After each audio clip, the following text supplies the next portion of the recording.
Hey guys, welcome. Turn these a little bit brighter.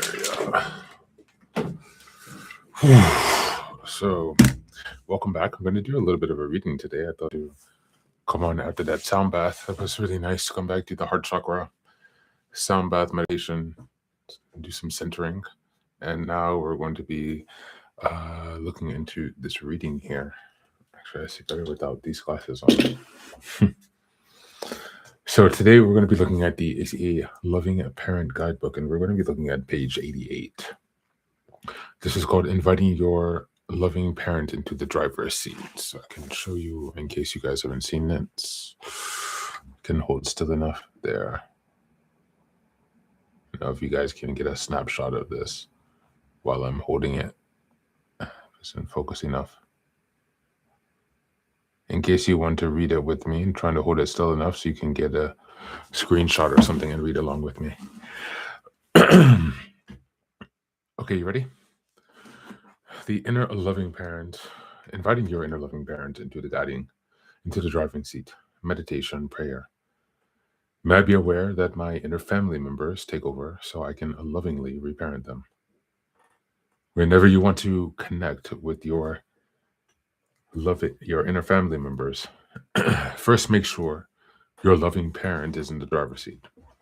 You know your loving parent is in the driver's seat when you feel any of the following towards your inner family members: compassion, curiosity, gentleness, calm, openness, acceptance, and patience.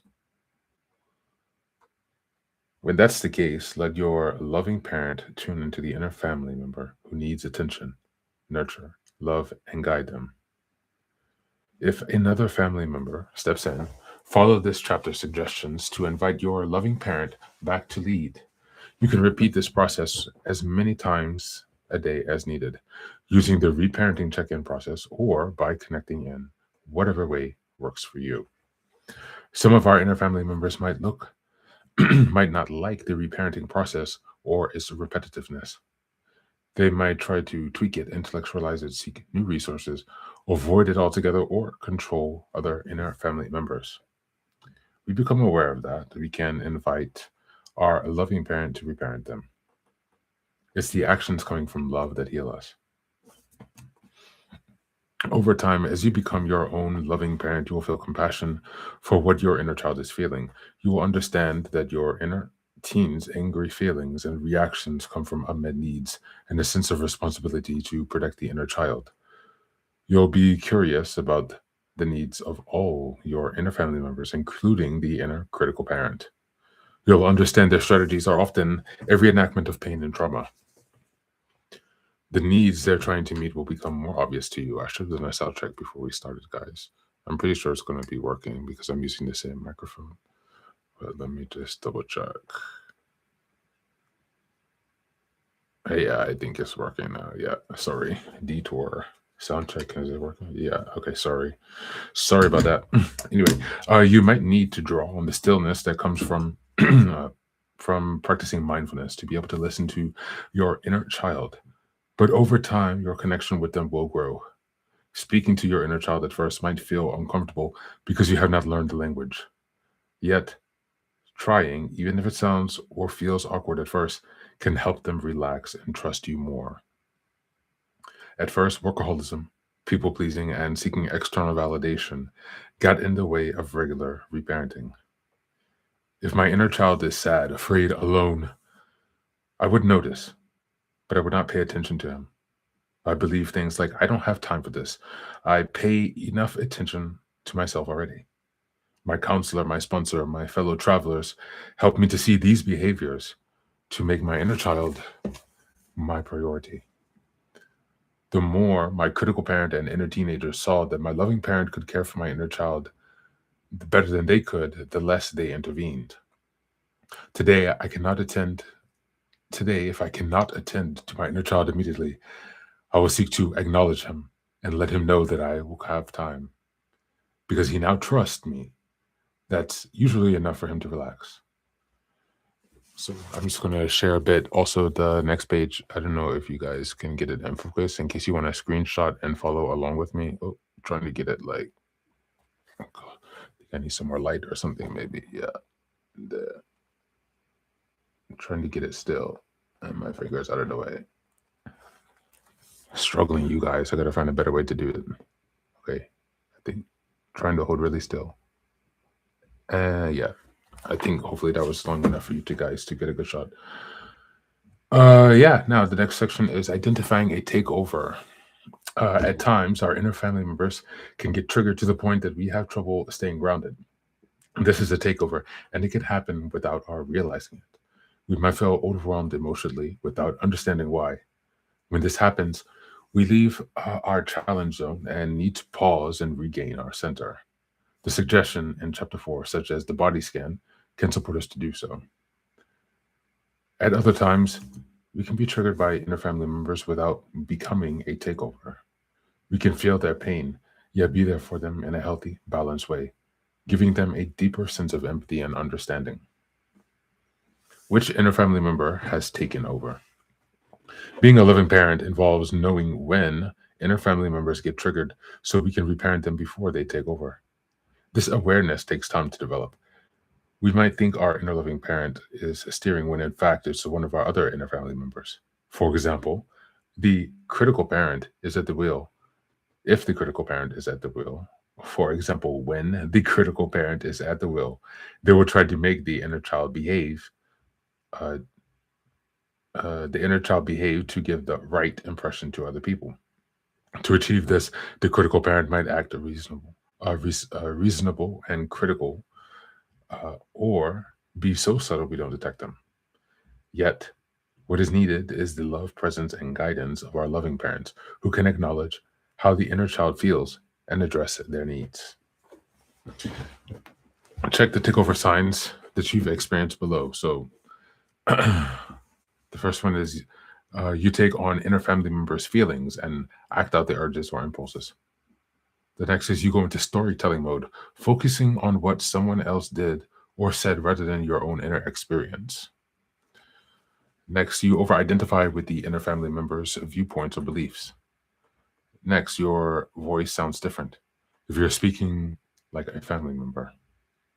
You notice you're people-pleasing, feeling guilty for saying no, or engaged in a trait from the other laundry list. Next is panic attacks or tunnel vision. Next is losing all sense of time. Next is a sense of urgency. Or if it seems like it's it seems like a feeling that has been going on forever and will never end. These are signs of an inner family member takeover. Okay, we're going to the next page, and I will end here, you guys. Time to get that also. In case you want to zoom in and read along with me. At the beginning, to identify how you experience each inner family member in earlier chapters, you might now be more able to recognize which one of them has taken charge. If the inner child takes charge, you'll likely experience feelings of sadness, shame, fear, worry, disappointment, embarrassment, hurt, despair, and sometimes anger. You might notice physical sensations like heaviness, racing heart, shakiness, a lump in the throat, or warmth. These are signs that you're slipping into a victim mindset. Pouting, manipulating. Other signs are slipping into a victim mindset, pouting, manipulating others through guilt, judgment, and or acting helpless and wanting to be rescued. If the inner teenager takes control, you might notice feelings of anger, frustration, or resentment, and an urgency to resolve a situation. You might also notice a surge of energy, judgment, and impulsiveness. Becoming paralyzed and depressed, wanting to use substances or compulsive behavior, or wanting to lash out are also signs. If the critical parent takes over, you're likely to notice a sense of sternness, doubt, or questioning, or perhaps an undermining tone. Criticism, control, and denying feelings are also other signs. Our inner family members' behavior can affect us can affect one another in a chain reaction, which is why our inner loving parent needs to be the one to reparent. If you feel an aversion towards the inner family member you're tending to, that means another family member has slipped into the driver's seat. For example, feeling annoyed with the inner child's fear would mean that the critical parent or the inner teenager has taken charge. These inner family members can't meet the needs of the inner child, if any real or lasting way today. These inner family members can meet the needs of the inner child in any real or lasting way, which is why strengthening access to your loving parent is so important. We are powerless to take over what's happening, though through consistently practicing mindfulness, reparenting, and taking other recovery actions reduces their frequency. When we realize what is happening, we have the opportunity to access our loving parent. As adults working an ACA program, we are the only person who can reparent our inner loving family member into a lasting, loving, and healthy way. It's common to feel emotional discomfort when more than one of our inner family members comes up at the same time. To reduce any overwhelm you feel in such moments, it can be helpful to picture your inner child sitting in front of your loving parent in a circle or a meeting around the table in your safe space. You can let out all your inner family members know. You can let all your inner family members know that you hear and see them and that you'll be working with them one at a time. Thanks, guys. That's the reading for today. This is a reminder. We read the section that is entitled, it's the beginning of chapter 8. So, inviting your loving parent into the guide seat. So it starts at 88. Page 88, 89, and 90. So that's what we read today, guys. Thanks again for being here. Take care.